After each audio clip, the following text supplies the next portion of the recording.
안녕하세요. 명언으로 보는 인문학 성경섭입니다. 우리의 꿈을 이루기 위해서는 환경이나 여건도 중요합니다만 우리 안에 간절한 마음과 열정이 있어야 합니다. 하늘은 스스로 돕는 자를 돕는다는 얘기도 있죠. 내 안에 간절한 열망이 표출될 때 운도 또 기회도 찾아오기 때문입니다.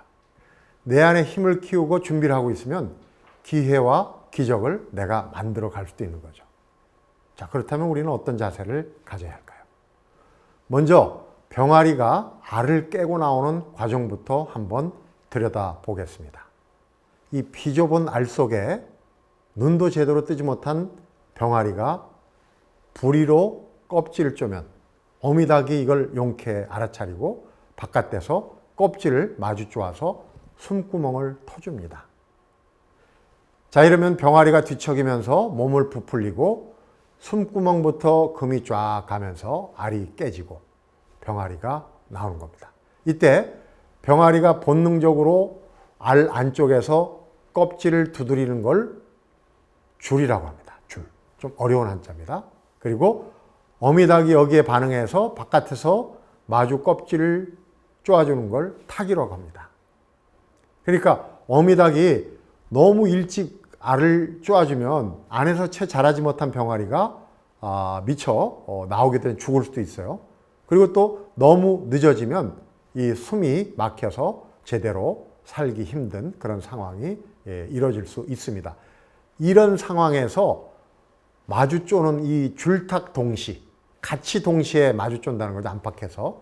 이 절묘한 타이밍이 거의 기적이나 다름없다는 겁니다. 자, 그런데 이때 알을 깨고 나오는 병아리의 부리 모양도 참 재미가 있어요. 줄탁 동시에 기적을 이루는 데 이제 한몫을 한다고 그러는데요. 알 속 병아리는 이 부리 위쪽에 초기에는 아주 그 벽시보다 작은 돌기가 나 있습니다.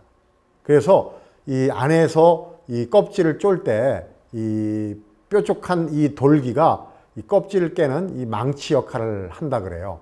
그리고 이제 이 부화가 된 뒤에 이 쓸모가 없어지게 되면 이 돌기는 모이를 먹을 때쯤이면 자연스럽게 이제 떨어져 나간다는 겁니다. 이게 참 생명의 신비입니다. 근데 이 부리 모양이 뭐 어찌됐든 간에 이 알을 깨는 첫 단계는 온전하게 그 알 안에 있는 병아리에게 달려 있습니다. 그러니까 알을 깨고 나가려고 하는 의지가 제일 중요한 거죠.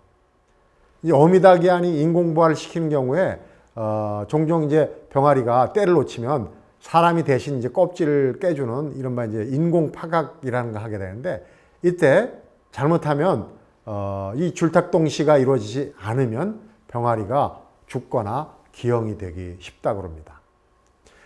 자, 병아리 얘기에서 넘어가서 우리 주변에도 이 줄탁동시 아주 크고 작은 기적을 목격할 수 있는데요. 스승이 제자를 가르쳐서 아주 깨달음에 이르게 하는 이것도 이제 줄탁동시에 비유가 되고요. 또 앞길이 꽉 막혀가지고 도무지 나에게 갈 길을 찾기 어려울 때 누군가 한마디 조언을 해주면 그것이 이제 새로운 세계, 새 희망을 열어주는 뭐 운동에서는 또 원포인트 레슨이라는 얘기도 합니다만은 이제 그것이 스승이 제자에게 주는 가르침일 수도 있고 또 부모가 자식에게 주는 사랑일 수도 있습니다. 그런데 어쨌든 손바닥 하나로는 소리를 내지 못하지 않습니까? 이렇게 마주쳐야 할 수 있듯이 도움을 주는 멘토 또 도움을 받는 멘티도 이 내면에 역량이 없다면 줄탁동시에 기적을 이룰 수가 없는 겁니다. 병아리가 알을 깨고 나오는 고통, 어미닭의 이 생명을 위한 탄생을 위한 섬세한 배려가 만날 때 비로소 생명의 기적을 낳는다고 볼 수가 있는 겁니다. 인간의 힘으로 할 수 없는 것이 이루어질 때 우리는 그걸 기적이라고 그러죠. 우리 생활 주변에도 아주 놀라운 기적들이 많이 있습니다.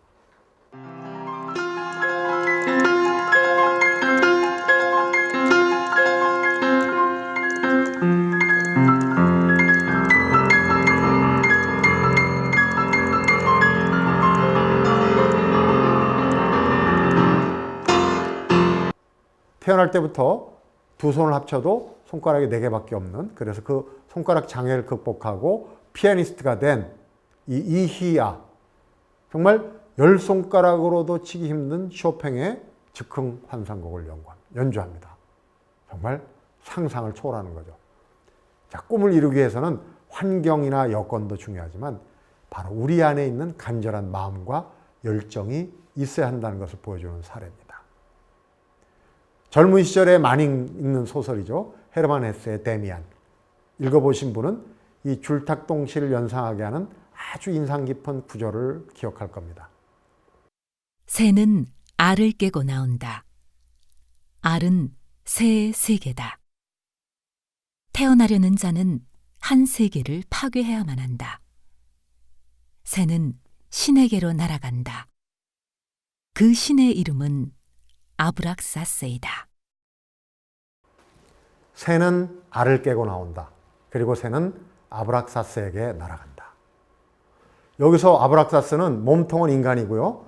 머리는 수탉 모양이죠. 또 두 다리는 뱀으로 이루어진 모든 정령을 관할하는 신입니다. 이 아브락사스를 숭상하는 그노시즘이라는 게 있는데 이 그노시즘은 인간이 지혜를 가지고 세상을 주체적으로 살아가는 것이 중요하다는 점을 강조합니다. 아브락사스, 여러분들 그 주문 아시죠? 아브라카다브라, 이 팝송 제목도 한데 이 주문의 어원, 말한 대로 이루어지다라는 뜻을 가지고 있습니다.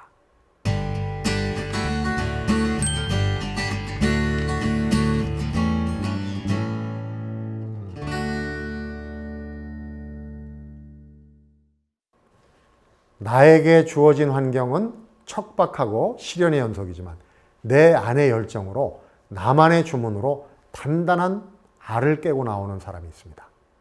감전사고로 두 팔을 잃고 그림을 그리는 석창우 화백입니다. 석화백은 감전사고로 두 팔을 모두 잃어서 팔은 없지만 이 어린 아들에게 뭐라도 좀 해줄 수 있는 아빠가 되고 싶어서 그림을 그리기 시작했다고 합니다. 처음에는 의수로 붓을 잡는 일이 얼마나 힘들었겠어요. 붓이 바닥에 떨어져서 달아나기 일쑤고 또 발로 이제 팔이 없다 보니까 먹을 갈고 또 의수 갈고리로 이제 붓을 잡고 또 잡고 그래서 정말 간절하게 원하고 원해서 이 몸을 움직여서 그림을 그렸습니다.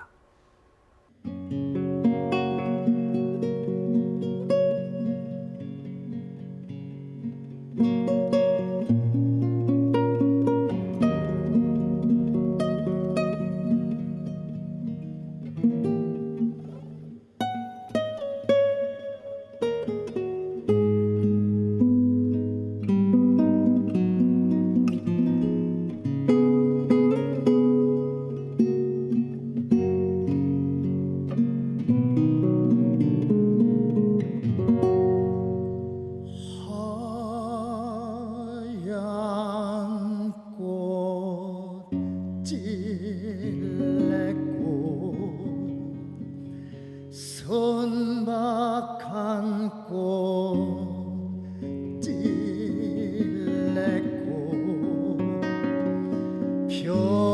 별처럼 슬픈 찔레꽃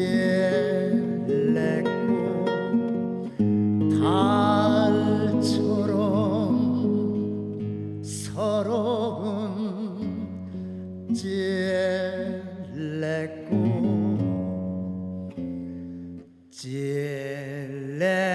찔레꽃 향기는 너무 슬퍼요.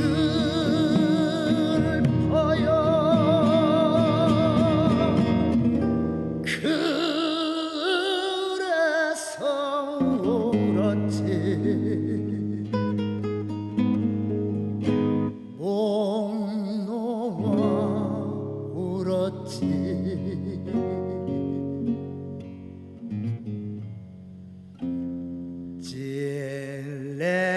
찔레꽃 향기는 너무 슬퍼요.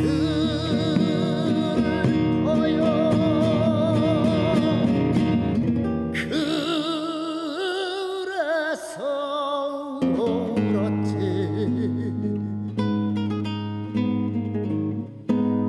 바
1984년 10월 29일 월요일 전기 기사였던 석창호에게는 정말 이날은 잊을 수 없는 날입니다.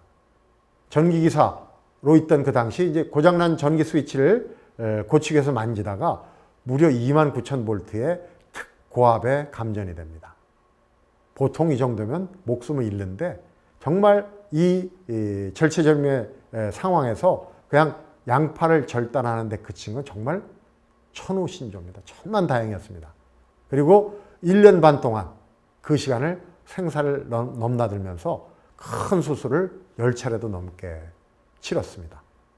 그리고 사고 날 당시에 아내의 뱃속에 있던 아이가 40여일 만에 태어났습니다. 그 아이가 4살이 되던 해에 기적이 시작됩니다. 이제 양팔이 없으니까 한번 제대로 안아주지도 못하고 정말 안쓰러워서 아이를 위해서 뭔가를 좀 해줘야 되겠다 생각만 앞서고 있었는데 아이가 아빠한테 와서 그러더는 거예요. 그림책을 들고 와가지고 아빠 이 나이 그림 그려줘. 철없는 아이죠. 아빠가 어떤 상황인지 모르고. 근데 사실 소시적에 만화를 좀 그린다고 우쭐댔던 때가 있었다는 거죠. 그래서 갈고리 의수에다가 붓을 끼우고 그림을 그립니다. 아이에게 정말 기쁨을 주겠다는 생각에 그냥 온종일 하루 종일 아까도 얘기했지만 붓이 여기 뭐 의수에 남아 있습니까? 흘리고 뭉개고 뭐 하루 종일 참새하고 독수리를 그렸다 그럽니다. 근데 정성이 통했는지 그 온갖 힘을 접목된 힘을 다해서 그린 그림이 아이도 좋아하고 주변 사람도 야 이거 대단한데 물론 양팔이 없는 걸 감안한 거겠죠. 엄청난 칭찬을 받았습니다. 그래서 이 붓을 계속 잡고 3년 동안 그림을 그렸습니다. 거의 개인 전시회를 여는 수준으로 발전하게 됐습니다. 정말 피나는 노력의 결과였죠. 그래서 처음에 아이에게 그려줬던 참새 독수리가 되고 또 펭귄이 되고 이게 또 송아지가 되고 하루 종일 걸리던 그림 하나에 하루 종일 그리던 그림이 서너 시간 만에 뚝딱 그려지는 정말 기적이 시작되게 되는 겁니다. 그래서 이제 내친 김에 그림을 한번 그려봐야 돼요. 어차피 이제 전기기사 일은 못하는 거 아닙니까? 그래서 화실 여러 군데를 전전하면서 문을 두드렸는데 다들 놀라는 거죠. 양팔도 없이 무슨 그림을 그립니까? 아주 냉담한 반응만 돌아온 겁니다. 그러던 중에 처형의 소개로 이제 여태명 화백을 만나게 됩니다. 여화백도 처음에는 나한테는 힘듭니다. 그림을 가르쳐 드릴 수 없습니다.